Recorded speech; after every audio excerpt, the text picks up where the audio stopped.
అందరికీ నమస్కారం. Welcome to Padma's organic garden. ఈరోజు మీరు రోజ్ ప్లాంట్స్కి ఇవ్వవలసిన 4 టైప్స్ ఆఫ్ ఫర్టిలైజర్స్ గురించి చెప్తానండి. ఇవి ఇచ్చారంటే రోజ్ ప్లాంట్స్కి ఎక్కువ విపరీతంగా పూలు ఫ్లవరింగ్ అనేది వస్తుంది.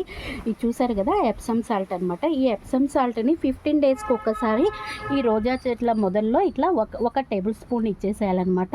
దీనివల్ల ఆకులు అనేది గ్రీనిష్గా ఉండి ఫ్లవర్ క్వాలిటీ కూడా మంచిగా రావడానికి చాలా ఉపయోగపడుతుంది.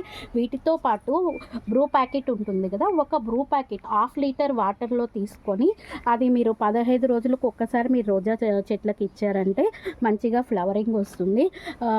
బనానా పీల్ ఫర్టిలైజర్ కూడా గులాబీ చెట్లకి బాగా పనిచేస్తుంది.